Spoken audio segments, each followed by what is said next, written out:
Welcome back to Two Keto Dudes. This is Carl Franklin from Connecticut in the United States. And in February 2016, I put myself on a ketogenic diet to take control of my metabolism. In just 2.5 months, I managed to reverse all my markers of type 2 diabetes with diet alone.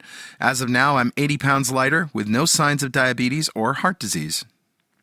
Hi, I'm Richard Morris in Canberra, Australia, and I've been on a ketogenic diet for 3 years. When I started, I was very sick with complications from type 2 diabetes. And within 6 months of starting a ketogenic diet, all of my biomarkers of disease had disappeared.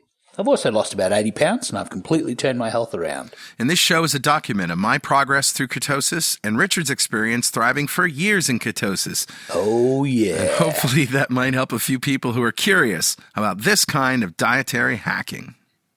Yeah, we're not doctors. We don't want to give anyone any medical advice, but we are keen to share our own experiences. We are actually both software developers, so we're not afraid of a little technical detail, are we, Carl? Nah. We've done some research into our own deranged metabolisms and the science behind them. We hope to share some of that research, and where possible, we intend to put links in the show notes to cite research supporting any claims that we make. And you'll probably work out pretty quickly that we're both foodies. We love to cook and we love to eat. Yep. In every episode, we both share a keto recipe that cannot be ignored. Nope, it cannot. So, Richard, let's start podcast number 69, Show Me the Science. Show me the science. Science!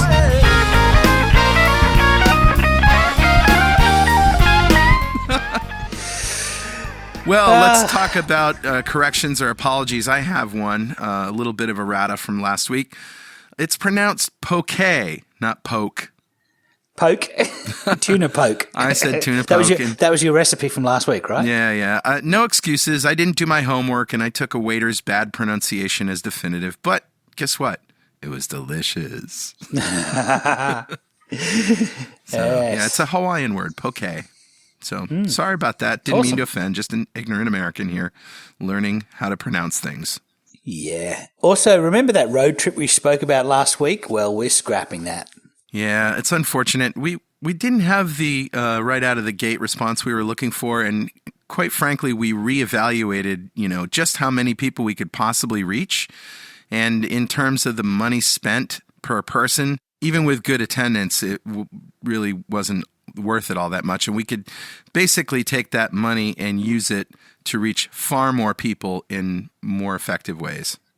Yeah, you'll probably find that we're going to try a lot of things like Keto Fest, and our goal is to try and fail early. So to try something, do a Kickstarter. If the Kickstarter hadn't worked, we would have known about it very early on, and we could try something else. And so you're probably going to see that we're going to try a whole bunch of things. We're working on a book. We're working on a whole bunch of very interesting ways to get the message out to people that a ketogenic diet can reverse diabetes. Right. And only one of those is this podcast. We're going to try some other media as well.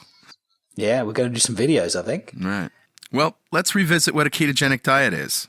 Ketogenic diet is any diet that puts you in a state of nutritional ketosis where you're burning body fat for fuel instead of sugar.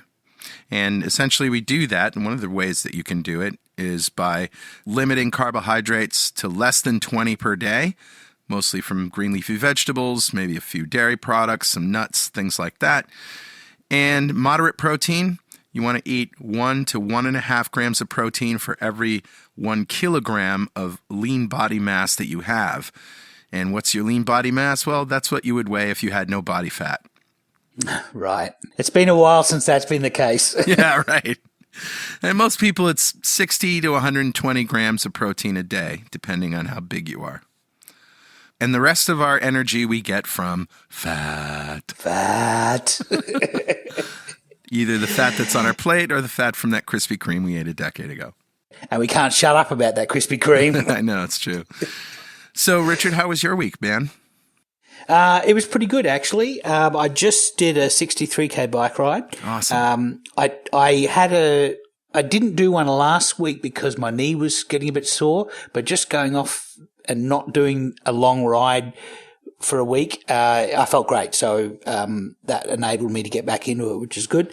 And then we've just been spending a lot of time getting Keto Fest going. So, working on plans for that. Exactly. And plans for other things that we're doing. So, no, I've had a good week. I happen to know that you've had like 4 hours of sleep and your voice is breaking. So, that's right. So I'm assuming that you had a pretty good week. I had a good week, a particularly good night last night. The band played down at Daddy Jack's in New London last night, and it was just, Nice. I don't know what it was. It was magic. The sound was perfect. Like the levels were great. Our headphone monitor mixes were perfect. My voice was in good shape. Not so much today, but It was in good shape. but I'll tell you what. In terms of ketogenics, last week I had the best fasting experience I've ever had. I fasted for 5 days. Okay. That's good. Yeah, and it's the longest fast I ever did, and it was just black coffee, sea salt, and water. I basically took another nod from Megan Ramos. She's like my personal guru now when it comes to fasting. I love Megan.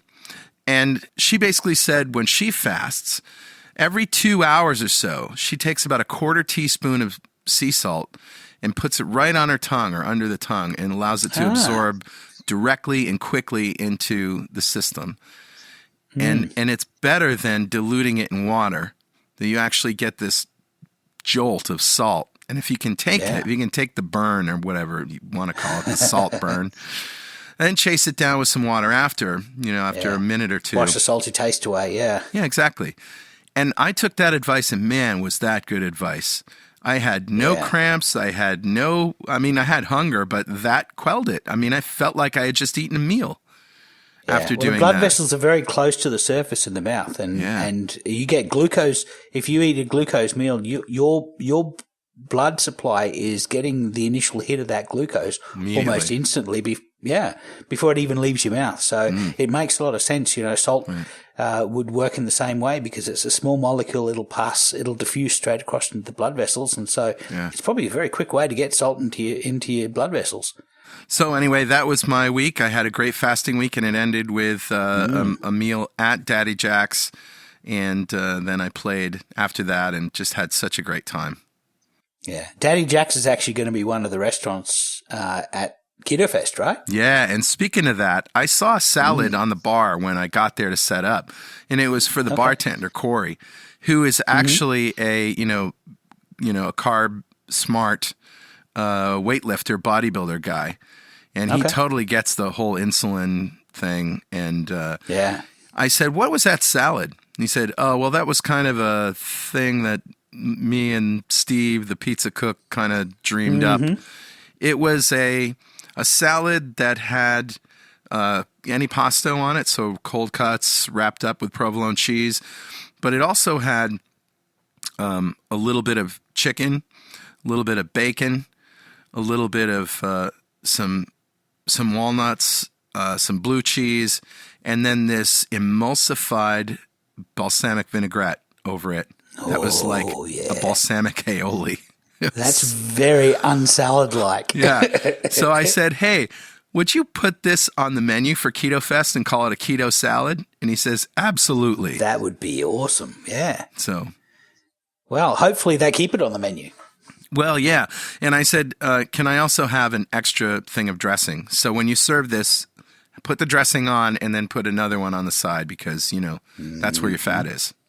Yeah. Nice. That's it. That's awesome. Yeah.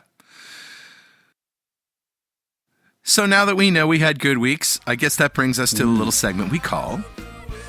Meow! We're justified. Meow! I just walkied. Meow! Okay, Ethel murmured. Okay, I'll go first. This one is a message that was left on the ketogenic forums in the newbies section. And if you don't know about the forums, just go to forum.2keto.com and join up. And this is from Mitchell. And he said, "I started keto this past Monday on day 5. And it's going great, but my legs feel like rubber.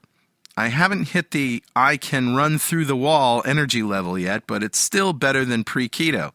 Some body aches, nothing really bad. I eat mostly fat, staying below 20 grams of carbs and around 80 to 100 grams of protein. I take a multivitamin and use light salt. I currently weigh 295, 8 pounds down so far. Any ideas on getting my legs straightened out, or am I just going to have to wait for keto adaptation to run its course? And P.S. I love the forum, and thanks you guys, all that blah, blah, blah. So, yeah, I think a lot of people gave him pretty good advice. Make sure you're getting plenty of electrolytes, mostly salt, and try. A lot of people recommended pink Himalayan salt because it has some extra minerals in it, and it also could be magnesium, which is classic deficiency that we all have, most of us have, and it's really good at giving you leg cramps when you have a deficiency. Yeah, well, our produce in Australia is very low in magnesium.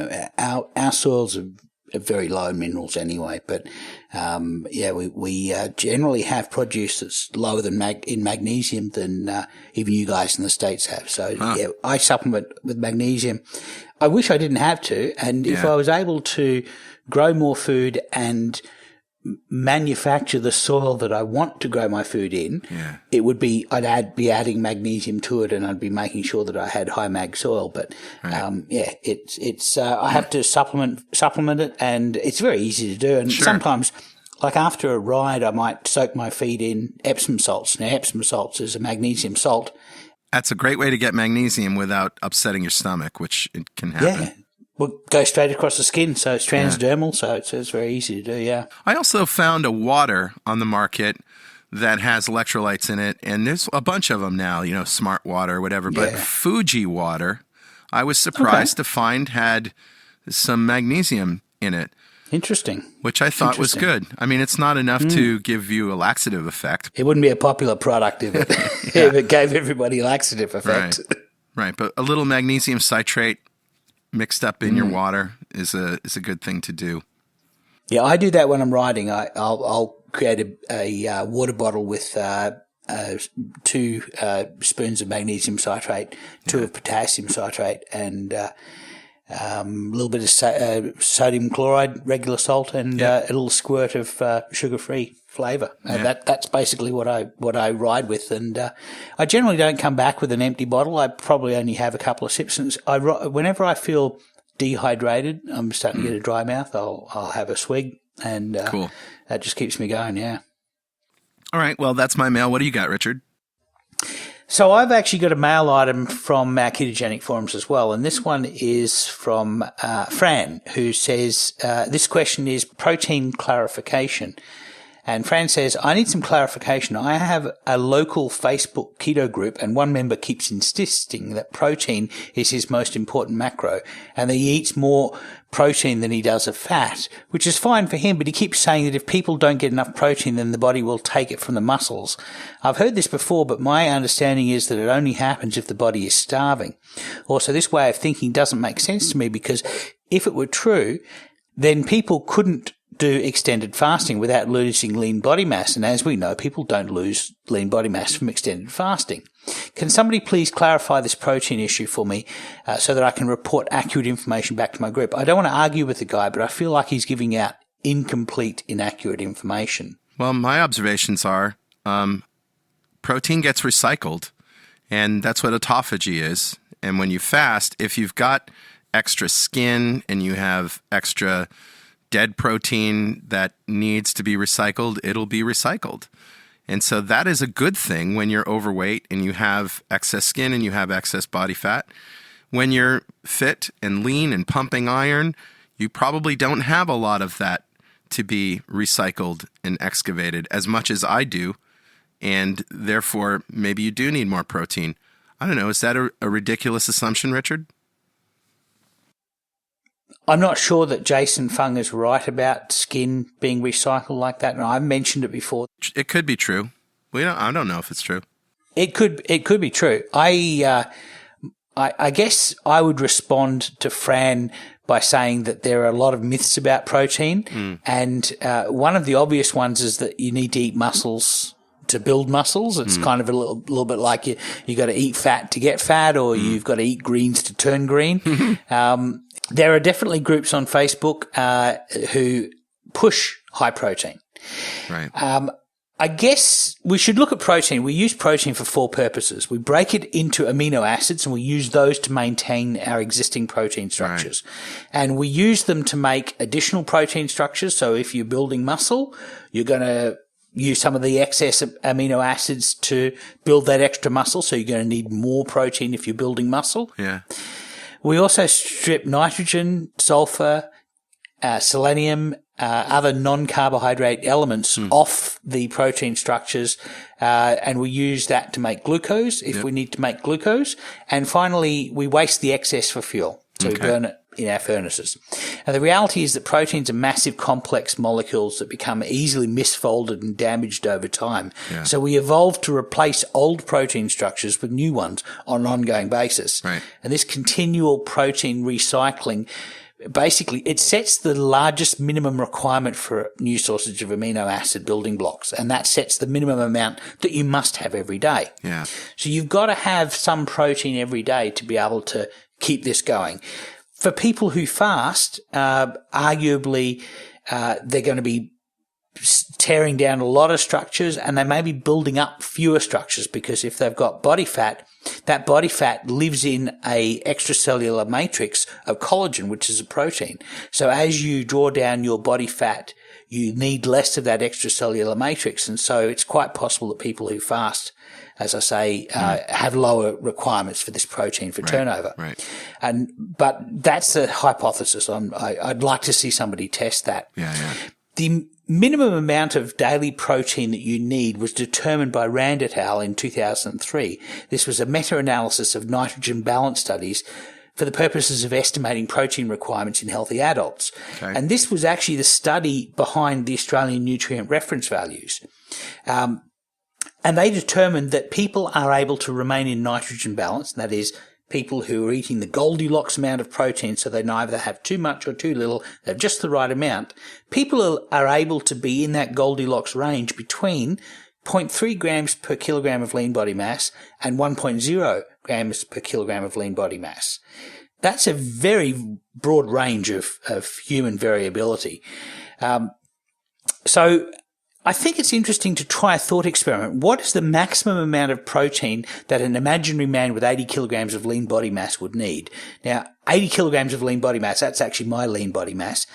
For that man, if he was at the very top of that range from Rand et al., he would need 80 grams. That is the most that he needs to account for protein turnover. Those two outliers on the very far right of that chart, and we'll link this in the notes. The very right hand end of the chart is two outliers that are sitting on 1.0 grams per kilogram of lean body mass. Most of the people are sitting in the range of between 0.4 and 0.8.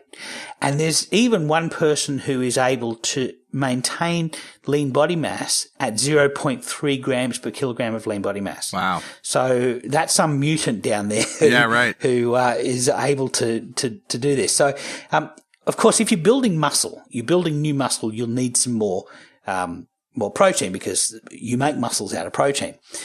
If you're working out as a full-time job and building an impressive rig to do the next Wolverine movie, for example, let's say you want to put on 12 kilograms of muscle over a 6-month period, then that will take 2 kilograms of raw amino acids, because protein is like 1/6 of the mass of a human muscle. You're going to need 2 kilograms of raw amino acids over 150 days, 6 months. So that would be a total of 13 grams of extra amino acids per day.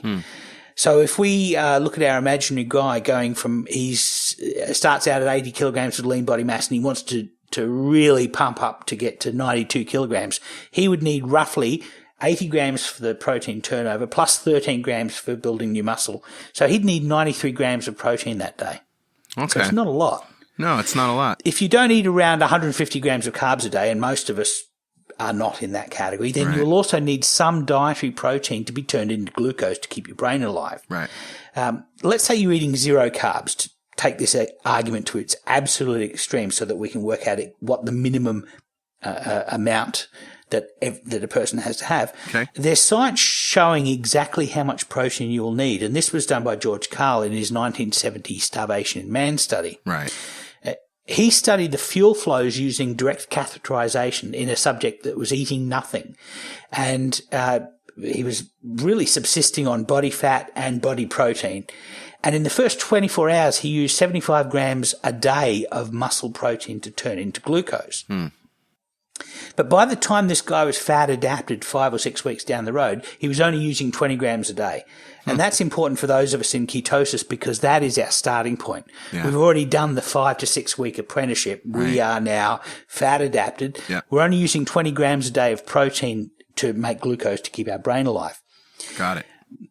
The interesting thing about this is that protein is not the only substrate for making glucose. We also make glucose from the 10% of a triglyceride that is not lipid. That's actually the glycerol backbone of a triglyceride. Okay. So when we burn fat, we're releasing glycerol and we can use that to make glucose as well. So awesome. How much fat that we have and how many calories we're burning will determine how much of that glycerol can be used for glucose and therefore how much protein we need. So if this imaginary guy has more body fat and he burns more calories, he'll use fewer than 20 grams per day. Yeah. And if he has less fat, then he's in a world of hurt. And the least of his problems will be that he has to burn more protein. Right. Okay. So this hypothetical dude would need roughly 8 grams of protein for protein turnover. He would need roughly 13 grams for hypertrophy, which is his weightlifting and building new muscles. Yeah. And then he's going to need 20 grams for gluconeogenesis. So that's 113 grams per day. So all the other protein that he eats would be wasted for fuel as empty calories. Right. And every one of those will displace a gram of fat. And that will result in fewer ketones for the brain, which could result in the brain needing more glucose, which would use more protein. So it's a slippery slope that you're going to get onto when you start talking about higher protein diets. Eventually, when you go down that road of eating more protein that's going to be wasted for energy, you need to eat increasingly more protein. And at some point, you're going to run into the human limit for protein, which according to Nolly et al., this is a study, Protein Poisoning and Coastal Subsistence. Right.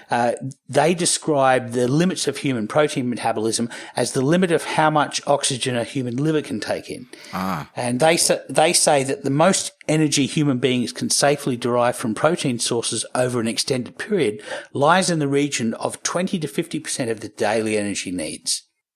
Well, there you go. So let's say you're on 2 kilocalories a day. That would be a limit of about 250 grams of protein. If you have any more than that, you're going to be moving into rabbit starvation territory. Yeah. Okay. Just for the sake of completeness, I put my own figures into the burn fat, not sugar calculator, and it told me that I needed to eat 264 grams a day of protein. Wow. Wow. Wow. No. I'm not going to do that because that is over 250 grams of protein. And if I'm on a 2,000 kilocalorie day, which I am, then that limit would put me into the rabbit starvation area. And just in case anyone is concerned that all of the above is theoretical, which it is, I have actual case evidence of minimal protein needs for myself. For 2 months before the Low Carb Breckenridge Conference, I ate the Aussie minimum daily intake of protein, which for a 52-year-old man is about 0.84 grams per kilogram of lean body mass. So for me, that was at 80 kilograms of lean body mass, that's 67 grams of protein a day. It sounds like a very low amount, but I bet if you were to take that to one of these groups that likes a lot of protein and ask them what would happen to a guy with 80 kilograms who ate 67 grams of protein, most of them would say, he's going to lose lean muscle mass and he's going to have skinny fat. But I actually had a DEXA scan before and after the trial, and I went from 80.38 kilograms to 80.342 kilograms. So that's well within the margin of error of the measurement. And I had also had a knee injury at the time, so I'd reduced my cycling from 150k a week to under 20k a week. So that probably had more influence over how much lean mass I had than the protein that I had. So So for me, the evidence shows that 67 grams of protein is adequate for me. And personally, I have no problem with anyone who says that they personally need more, or people who say that they want more.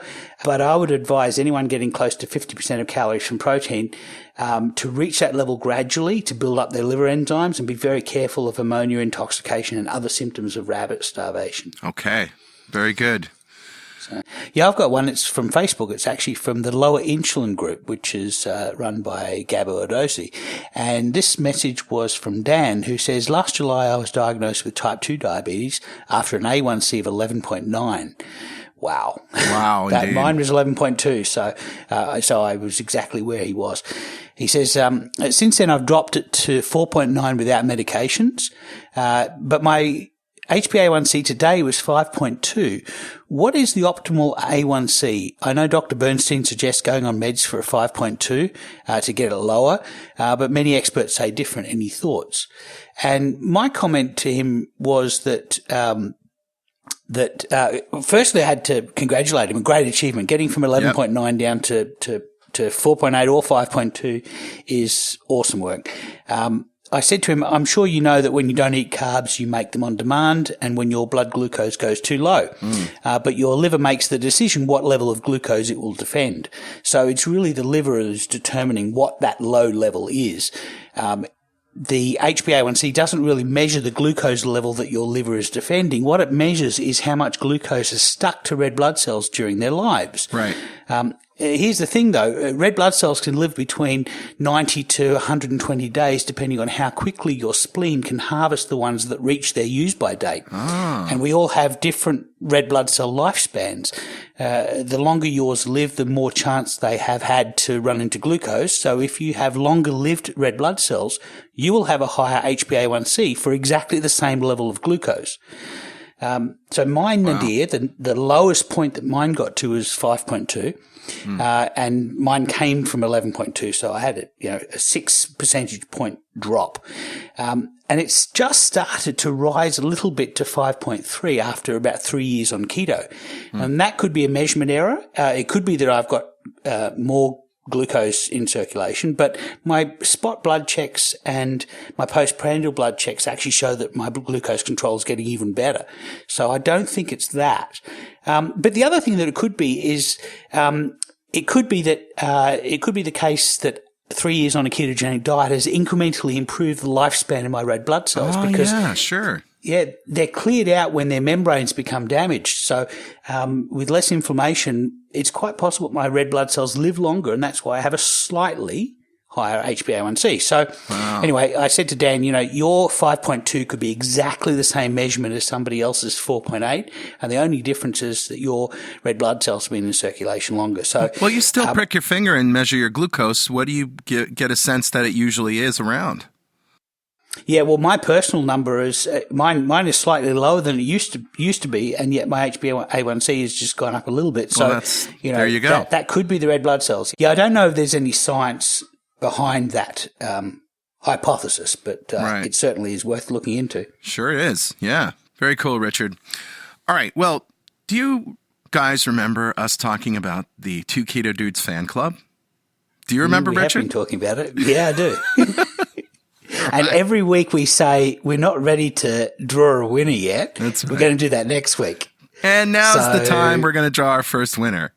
Wow. So we're actually going to do it this time. We are. We're doing it right now.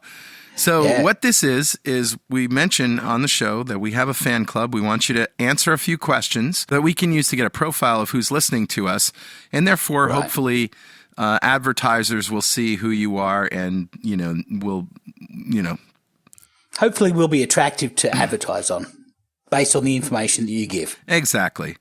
So the first winner from the fan club of a coveted Two Keto Dudes coffee mug is Nick Donahue. Nice. Congratulations, Nick. Yeah, congratulations, Nick. Absolutely. So we're going to do this every week. Every week we do a podcast. We're going to draw a name out of the hat. Yep. So anybody who has signed up for the Keto Dudes fan club will go into the draw. That's it. Simple and we'll as send that. them out some swag. Nice. Simple as that, yes. All right, Richard, this is the Show Me the Science show, and here's how this show came about. It's been a while since we've talked about science on this show, and, you know, as can happen, we just sort of rest on our laurels and say, well, we talked about that. Go listen to these shows. But there's so many shows, so many links. We thought it would be a good time to put them all together under one roof. Yeah. So the goal of this episode is to educate people who don't understand the science behind the ketogenic diet. Okay. Let's start with sugar and carbohydrates. Yeah. Just because it's not sweet doesn't mean it's low carb. That's right. I'll give you a perfect example, and this is an example of science not as a research paper in a peer-reviewed journal. This is science actually in your face on television during a debate. Now, this was a debate between Dr. Bernstein. This was in 2006, between Dr. Bernstein and Hope Warshaw. Now, who's Dr. Bernstein? He's the guy that cures type 1 diabetics. Oh, okay. He wrote the Diabetes Solution. He has a large group, the Type 1 Grit group on Facebook is following his method. And basically his premise is if you lower carbohydrates, you can lower the amount of insulin you have to give to type 1 diabetics. And if you lower the amount of insulin, the law of small numbers means that you're more likely to be more accurate. And so you're able to control somebody's type 1 diabetes and keep their blood sugar in a normal blood sugar range by just having them not eat sugar or starch. A perfect example of this is our friend Ian Kelly. Remember him? Right, yeah, that's right. I talked to him recently. He's taking an eighth of the insulin that he used to because he's eating ketogenic. That is outstanding. I'm looking forward to seeing him at Keto Fest. Absolutely, because he's in New London. Yeah. So let me get back to this video. The video is actually on a TV program, and they wanted to have two competing ideas. All right, so we know who Dr. Bernstein is. Who's Hope Warshaw? So she's a diabetes educator. She was actually on the board of directors of the American Association of Diabetes Educators and was its president in 2016. All right, so this is a little debate. It's very quick. It's only a few minutes. Let's just listen to what they had to say. So we want to find out what your viewpoint is of the nutritional needs of a person with diabetes. Okay. I want to make three quick points. Number one, the research shows that low-carb diets don't work. People can't stay on them long-term, and they're simply not a healthy way of eating. Number two, people with diabetes deserve to eat healthy and enjoy food. Number three is the carb issue today is not a quantity issue. It is a quality of carbohydrate issue. What we're eating too much of is added sugars, regular soda, fruit drink, and sweets. So what Americans need to do, I believe, is that they need to move those calories into healthier carbs. And that's what we have here, the fruits, the vegetables. That's right. Well, this is very different from your point of view, Dr. Bernstein. What do you think about this? Well, first of all, to say that low carb is untested is false. Humanity evolved eating flesh. That's why we have canine teeth. Our ancestors had managed to get a little bit of leafy vegetables here and there, but not 40% of their diet. A diabetic needs to have normal blood sugars or they get the complications of diabetes. You don't have to overwhelm yourself with carbohydrate and send your blood sugars sky high. Here's a whole grain bread, for example, which I'm just going to do a little demonstration and show how you instantly convert this to glucose. This stuff turns from pink to blue in the presence of glucose. And look what's happened. Instantly. I've made instant glucose just by chewing the bread. If I do it with the corn, if I do it with an apple, the same thing is going to happen. All right, so there you heard her just say, we want to shift from sugary carbohydrates to quote-unquote quality carbohydrates. So what she's saying is move from the sweet carbohydrates to the non-sweet ones. And she assumes that whole grains and everything are healthier. Right. Of course, what Bernstein does is he says, here, hold my beer.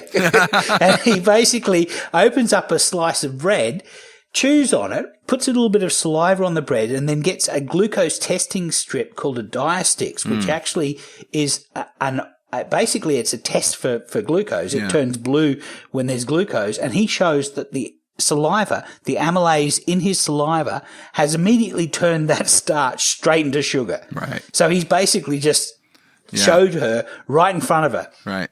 And there you go, showing the science. So that's a great way to open this discussion talking about sugar. Most people don't realize how much sugar is in things that aren't sweet. Right. So let's talk about foods in terms of teaspoons of sugar. Yes, this is what Damon Gameau did in that sugar film. Yeah.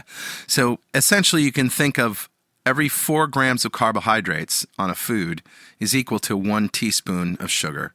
It's a gross simplification, but it's a really good starting point for understanding how much sugar is in things.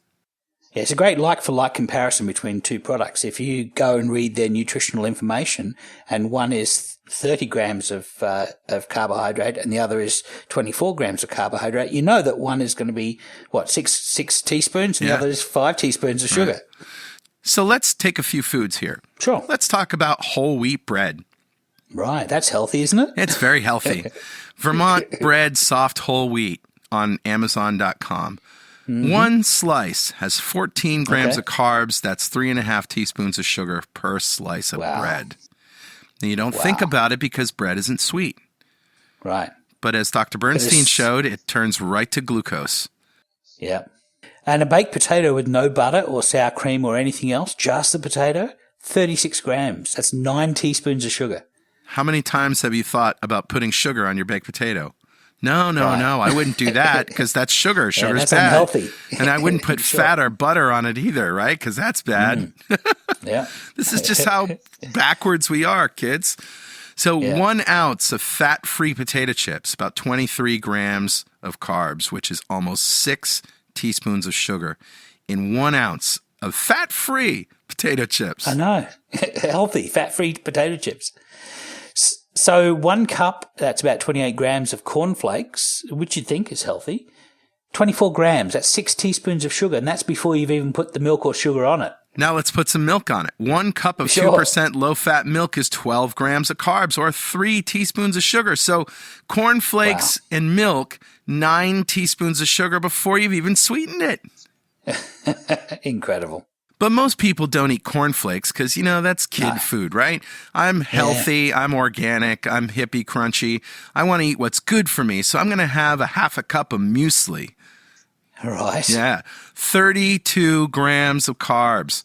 Wow. And I'll actually link on Amazon.com a product called 7 Sundays Muesli Blueberry Buckwheat. Wow. Well, that's just got all of the superfood groups, right? Yeah, right. Buckwheat and blueberries. Right. 8 teaspoons of sugar in a half a cup. Now let's add to that a cup of Organic Valley fat-free skim milk, also linked on Amazon here. 12 grams or 3 teaspoons of sugar. So that's the same amount of sugar in 2% low-fat milk. Yeah, exactly. So if I'm going to have muesli with skim milk, that's 11 grams total. Crazy. Incredible. Yep. Well, you think normally that things that have a lot of sugar in them, like fruit, for example, an orange is about 12 grams. And you'd think, okay, an orange has some sugar in it. Right. But that's 3 teaspoons of sugar in an orange. Right. And if you juice that orange and get a cup of orange juice, 26 grams or 6.5 teaspoons of sugar. Yeah, that's because it's multiple oranges to make a cup of orange juice, right? Right, yeah. So here's the big one. 1 cup of all-purpose flour. Right, it's in everything. 95 grams or 23 teaspoons of sugar. Wow. It's incredible, really. Yeah. You don't think of it. How many times do you put a cup of flour in a pizza base or a cake or something, feed it to your kids? Pancakes, you're giving them waffles. 23 teaspoons of sugar. Yeah, it's incredible. Yeah, it is incredible. All right, that's sugar in a nutshell. So it's hidden in places where you don't think it is. It's not just the sugar that's on the label, but the carbohydrate level that you really have to worry about because you're eating sugar. Well, yeah, pretty much. Yeah. So one of the studies that I want to talk about, in fact, it's actually a meta-analysis of studies, and it's from the PHC UK, which stands for the Public Health Collaboration in the United Kingdom. Yeah. It's actually run by a guy named Sam Feltham, who we met at Breckenridge. Yep. And what he's done is he has collected together a series of randomized controlled trials, some 57 of them. Yeah. And these trials compare the results of a low-carb diet with a low-fat diet, and the goal is which ones cause the most weight loss or which ones cause significant amount of weight loss. And when you say low carb, he's using 130 grams or less as low carbohydrate, which is pretty high, actually. It is pretty high, but it's necessary to do that because if you ask dietitians to do the same kind of thing, they're very wishy-washy on what is and is not a low-carb diet. So he has basically said it has to be a low-fat diet has to be less than 35% of fat total calories, and a low-carb diet has got to be less than 130 grams of carbohydrates per day. Okay. And he's collected 57 of these randomized controlled trials. Okay. So in theory, they should be able to provide us some information. Yeah. Well, 2 of those randomized controlled trials showed that that there was no significant difference between a low-carb and a low-fat diet. Okay. And 48 of the 57 trials show that a low-carb diet produces a better weight loss than a low-fat diet. Okay. And 7 show that a low-fat diet is better than a low-carb diet. So this explains why the dietitians are able to say there is evidence that says that a low-fat diet is better than a low-carb diet, because there are studies that actually show that. But when you drill into the actual significance of the results, of the 48 studies that show that a low-carb diet is better than a low-fat diet, 29 of them are significant differences. So there is a significant difference in the weight loss for a low-carb diet than there is for a low-fat diet. Got it. When you drill into the 7 that show that a low-fat diet produces more weight loss than a low-carb diet, the number that are actually significant is 0. Oh. So that's 29 to 0. Okay. Slam dunk. Slam dunk, you would think. But then the dietitians say, well, we've got 7 studies that show that, and we have, and when you try and bring up the other 48 studies, they go, stick their thumbs in their ears and go, la, la, la, I can't hear you. All right. Selective hearing. Yeah. Well, that's a good place to start. I've got a few studies here, and the first one I want to bring up is a study of both animal and human subjects following a ketogenic diet for more than 6 years with nothing but good results. Wow, and the 6 reason years. I wanted to bring this up is because this is a common question people have. You know, well, it's great that you can lose weight for, 6 months or whatever, lose 60 pounds.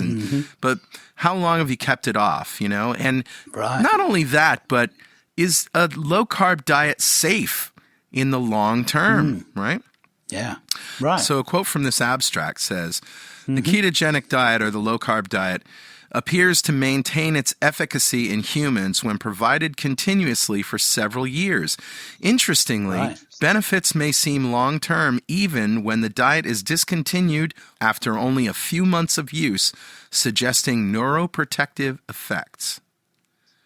Interesting. Isn't that interesting? Yeah. Well, it's nice to actually have a long-term study. That's always been the problem, as you say. Yeah. But we've been ketogenic probably for thousands of years. Anatomically, modern humans have been here for 200,000 years. And for 190 of those, we've been on a ketogenic diet. And for 10, we've been, since the invention of agriculture, we've been on a mixed diet, high carbohydrate diet. And look what it did to us. Yeah.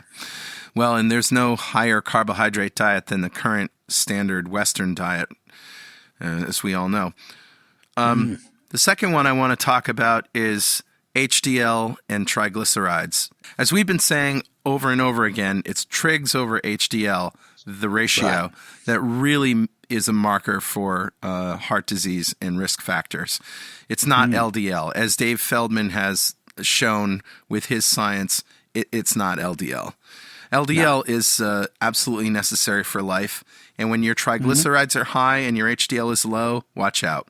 So this study says plasma triglycerides and HDL-C levels predict the development of diabetic kidney disease in subjects with type 2 diabetes. And this is from the AMD Annals Initiative. Yeah. And a ketogenic diet can actually sometimes increase your LDL for some people, and for some people it lowers it, and for some people it doesn't make a change. Right. But in most people, triglycerides go down and HDL goes up. Right. And the conclusions of this study, which was an Italian study, in a large population of outpatients with diabetes, low HDL-C and high triglyceride levels were independent risk factors for the development of diabetic kidney disease over 4 years. And that was just accepted September 8th, 2016. Wow. Okay, I'm going to pick a study. This is actually one of my favorite studies. And this one is entitled A Limit on the Energy Transfer Rate from the Human Fat Store in Hypophagia. And this is from Alpert et al. In 2005. What's hypophagia? And hypophagia means eating nothing. Oh. Phagia is eating. So hyperphagia is overeating and hypophagia is not eating. Is that not eating fasting, or is that lower calorie restriction? Or just fasting? Starvation. Yeah. Oh, okay. And so this one is actually from Ancel Keys' Minnesota starvation experiment. The interesting thing about this was that they found this data amongst Ancel Keys' data for his Minnesota starvation experiment. Yeah. And these people weren't completely fasting. I think they were having 1,300 calories a day, but it was below their requirements. And so the point was to put the body under stress. And this was an interesting experiment because there were people went rather nutty. It was actually done straight after the Second World War, and the subjects were all conscientious objectors to military service during the war. So they were mostly, they were somewhat Amish. There were some various Christian sects that don't believe in war. And so these were conscientious objectors, as I said, who volunteered to do this, to do the duty, but they didn't want to go to war. And so they went in this experiment, and there were some crazy results. One guy chopped his arm off with an axe to try. I know. So, that's one way to get out of an experiment. So they suffered mental deprivations, and it wasn't really a extremely low calorie diet. But anyway, the interesting thing about this review of Ancel Keys' data is that we have since then been able to come up with basic functions and values that we can plug into his data to determine mathematically the maximum rate that energy can be drawn from body fat. So this enables us to tell how much energy you can get out of a pound of body fat. And it turns out to be 31.5053 plus or minus 2.72 kilocalories per pound per day is the maximum rate that energy can be drawn from body fat. And this we've actually been able to use to explain why some people can fast and some people can't. And it's all basically about how much body fat they've got. And this number is, I like to say that this number is a little bit like, if you say had 10 pounds of body fat, and you might think, well, 10 pounds of body fat is roughly 35 kilocalories of energy that you have access to. And we've taken this number and we've used it to explain why some people can fast and some people can't. And it's all about how much body fat they have. Okay. If you have, let's say you've got 10 pounds of body fat. Yeah. You can withdraw from that body fat 31.5 kilocalories per day per pound. So you can basically withdraw about 300 kilocalories a day, which is not a very good day. So somebody who has 10 pounds of body fat, once they've drawn down on all of their circulating lipids, now they only have the energy that is available from their body fat every day. Yeah. And you might think, well, 10 pounds, I've got 35,000 kilocalories, but you can't use them all at once. So it's a little bit like an ATM limit on your ATM card. You might have $100,000 in your bank account, but you can only withdraw $300 of that a day. Right. So it's similar to that, but in fact, it's about 1% of your energy available in body fat that you can withdraw a day. Yeah. So the bottom line here is that you burn body fat slower when you don't have a lot of it. And if you are relying on your body fat to supplement your energy, this tells you how much you have access to. All right, so this is one of my favorite studies, which is a review of 76 observational and randomized controlled studies that in total covers more than 650,000 participants. And these studies were all trying to show a link between saturated fat intake and risk of heart disease. And essentially, they found those with a high saturated fat intake did not have an increased risk of heart disease. 76 studies, 650,000 people. Okay, now stop telling me I shouldn't eat ribeye fat. Just shut up. Yeah. Yeah. That's a good one. So that's very similar to the Minnesota coronary study, and that was that survey was done by Ansel Keys, in fact. Yep. So this study was a randomized double-blind clinical trial of 9,423 women and men aged between 20 and 97, and the intervention was a cholesterol-lowering diet that replaced saturated fat with linoleic acid, which is from corn oil and corn oil polyunsaturated margarine. And the control diet was high in saturated fats from animal fats, common margarines and shortenings. So you had food that looked identical, and it was these were patients in mental hospitals, and so they really couldn't eat anything else. The only thing they could eat was the food that they were given to them by the institution, and they'd spend a lot of effort and a lot of money, to be honest, making sure that this food looked identical, so the people who were serving the food didn't know which arm of the trial that they were. Right. And so the change was the control arm had a lot of saturated fat and the intervention arm had a lot of polyunsaturated fat. Okay. Linoleic acid. And the results were that the intervention group had a significant reduction in serum cholesterol compared with the controls. So the people who were on the polyunsaturated fats, their cholesterol went down, which is what Ansel Keys would have expected, right, compared to the people who had the saturated fat. But the interesting thing was that there was a 22% higher risk of death for each 30 milligram drop in reduction in serum cholesterol. So, the intervention was not only a failure, it showed the opposite of what they were looking for. So, in other words, when your doctor tells you your cholesterol is too high and you say, show me the science, and they can't show you any science, show them this. Show them the Minnesota coronary experiment.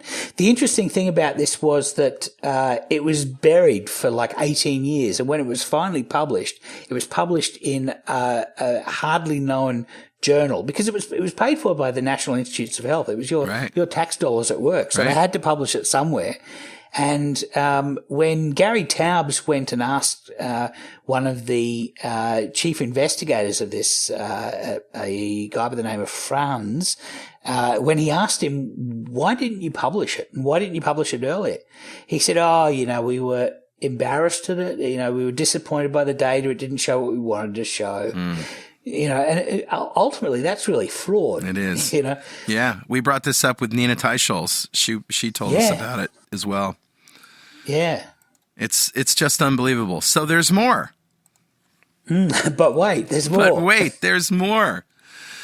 Talking about cholesterol, 138,000 people admitted to U.S. hospitals with a heart attack or a stroke.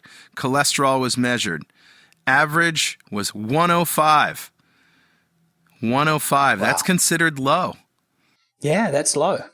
So the average person admitted to a hospital with a heart attack has low cholesterol. Yeah, so in this study, non-correlation equals non-causation, which equals high LDL is not a marker for heart disease. Boom. Boom. I think what is a marker for heart disease is insulin, and there are two studies that are my favorites. Second, probably only to the energy limits from body fat, are the dog study and the rabbit study. Now, the rabbit study came along in 1953. The rabbit study, that's where they gave a bunch of rabbits that aren't made to eat meat a bunch of meat, right? Yeah, it kind of is. Rabbits have actually proved to be a very useful model for watching the development of atherosclerosis. Yeah. Now, they shouldn't eat animal cholesterol, and when they do, they become atherosclerotic very quickly. And we used to think that, well, this obviously proves that eating cholesterol makes us atherosclerotic. Right. But it actually turns out to be not the case. But the usefulness of rabbits is we can basically give them cardiovascular disease very quickly. We just feed them this diet. Right. Happens every time. So now we've got a model that we know we can always make diabetic. So now we've got a model that we can always give heart disease. Yeah. Is there anything we can do to that animal to prevent it from having heart disease? And if there is, then that's a potential clue as to the mechanism for the progression of atherosclerosis. Okay. And it turned out if they make these rabbits diabetic, so they can't produce any insulin at all, they're protected from atherosclerosis. No kidding. No kidding. Isn't that amazing? So that means the insulin is the problem. Insulin is necessary. If they can't make it, the progression doesn't happen. Wow. So that's the first thing. Insulin is necessary. So the second question is insulin sufficient? And this was the next experiment that was done in 1960, and this is with dogs. And basically what they did with these dogs was they knocked out their ability to produce insulin with it's actually the same chemical that they used on the rabbits, alloxin. It's like a fake glucose, and it just sends the pancreas crazy, and it makes them type 1 diabetic very quickly. Wow. So they took 21 of these dogs, 3 of them were controls, 19 of these dogs were given diabetes by a single injection of this alloxin to knock out their beta cells. And then their fasting glucose was established, and they were subsequently injected with from 1 to 3 IU of insulin per kilogram, depending on their fasting glucose. Okay. So basically what they were doing was making these dogs diabetic so they can't make any insulin, and then giving them the insulin that they need to get their glucose at the right level. So they were artificial pancreasing. Kind of. Exactly. Yeah. Yeah. It was finer tuning than you would with a human because they were obviously in a lab setting. But what was interesting about this was they gave these dogs their insulin in just one leg. Ah, right. So the insulin went into an artery, into the femoral artery of just one leg of these dogs, which basically that insulin went down to the periphery and then back through the venous return and then through the rest of the artery to get to the rest of the body. So what it meant was that insulin was concentrated in one leg. And guess what? The dogs got cardiovascular disease in one leg. The leg with the insulin. The leg with the insulin. So insulin is sufficient to be able to cause atherosclerosis. Wow. So being able to show that it's necessary and sufficient shows us why type 2 diabetics have a higher rate of cardiovascular disease. Right, because their insulin is We high. make more insulin. Yeah. We do. Yeah. So those two studies together basically tell us that LDL cholesterol, which has been the target of activity for getting rid of cardiovascular disease, may not be the culprit that we want. Yeah. This study that I'm going to bring up now produced some very dramatic change in people that I am certainly close to that are in the medical industry and who were very surprised by this, and it actually sent a shock wave through a particular hospital. So this is from the European Journal of Clinical Nutrition, and essentially here's the abstract of this study. Very low carbohydrate diets or ketogenic diets have been in use since the 1920s as a therapy for epilepsy and can in some cases completely remove the need for medication. And we've seen that in ourselves and our friends. We have. Yeah. From the 1960s onwards, they have become widely known as one of the most common methods for obesity treatment. Recent work over the last decade or so has provided evidence of the therapeutic potential of ketogenic diets in many pathological conditions, such as diabetes, polycystic ovary syndrome, acne, neurological diseases, cancer, and the amelioration of respiratory and cardiovascular disease risk factors. The possibility that modifying food intake can be useful for reducing or eliminating pharmaceutical methods of treatment, which are often lifelong with significant side effects, calls for serious investigation. This review revisits the meaning of physiological ketosis in the light of this evidence and considers possible mechanisms for the therapeutic actions of the ketogenic diet on different diseases. The present review also questions whether there are still some preconceived ideas about ketogenic diets which may be presenting unnecessary barriers to their use as therapeutic tools in the physician's hand. Yeah. That was actually Jeff Volek, wasn't it? He was one of the principal investigators on that. I think that was in 2013, right? Yep, that's right. Yeah, another paper that came out from Jeff Volek was actually came out just this year, and it was the senior investigator was Dr. Stephen Finney, included Jeff Volek and Sarah Hallberg. And this is the Virtus study that basically the title of this is a novel intervention including individualized nutritional recommendations reduces hemoglobin A1C levels, medication use and weight in type 2 diabetes. Okay. And this is actually the first stage of this study, and it is for 10 weeks. And there is a follow-up, a 2-year follow-up of this study due out in about a year and a half's time, which will be fascinating. That is just going to blow the lid off the type 2 diabetes industry. So what this study shows is after 10 weeks of a ketogenic diet, and the interesting thing about this was that they wrote an iPhone app, and this app actually takes people through the ketogenic diet, gets them to plug in what they're eating, what their ketone measurements are, and gives them personalized advice. And so this is really, it's a Silicon Valley company that's actually done this. And so if you've seen a lot of press recently about Silicon Valley types getting in on the ketogenic diet, this is the study that is behind it all. And what they show is that in 10 weeks over the duration of this study, and as I said, this study is going to go for a full 2 years, but this preliminary data is after 10 weeks. So this study was able to take people who had a baseline HbA1c of 7.6. That was me. That was you. Yeah. And this is a fully qualified type 2 diabetic. Yep. And they were able to show after 10 weeks, they were able to get 56.8% of these individuals were able to reduce one or more of their diabetic medications or completely eliminated. Which I also did.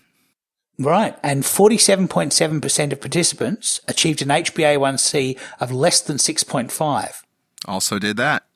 Which is non-diabetic. So they were able to take a group of type 2 diabetics and reverse the diabetes of 47.7 of them after 10 weeks. That's awesome. That's fantastic.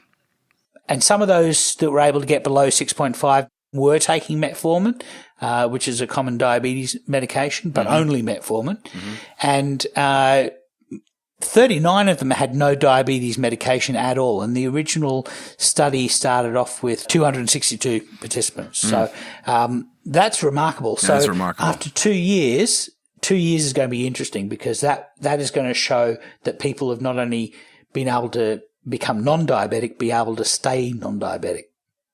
Well, that brings us to the end of the show. No, we're not doing recipes today because we wanted to devote the entire show, or most of the show, to the science that we found. I have got a recipe for next week, so me too. You'll have to wait for that, But what we wanted to do is we wanted to get some of the science that we found interesting and talk about it. So hoping that you appreciated that and that you can share it with your friends and loved ones and colleagues.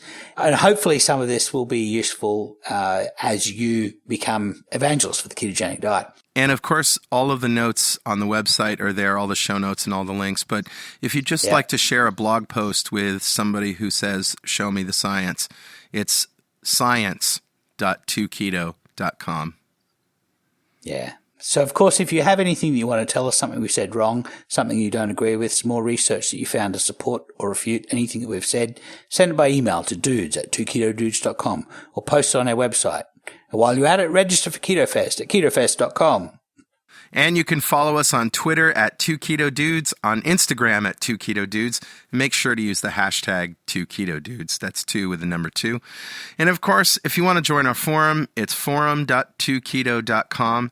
And if useless swag is your fancy, t-shirts, coffee mugs, and other junk with witty keto sayings on them, head over to gear.2keto.com. And join the 2 Keto Dudes fan club. You'll be eligible to win something in every show.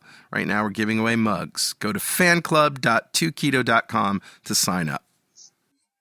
And if you feel like supporting our podcast and our forums, hit the donate button on our website at www.2ketodudes.com or just go to donate.2keto.com. You can also see our podcast and other videos on YouTube at youtube.2keto.com. And if you haven't already, go leave us a review on iTunes. Yes, absolutely. Well, keep calm and keto on, Richard. Yeah, keep calm and keto on, Carl. All right, we'll see you next time on 2 Keto Dudes.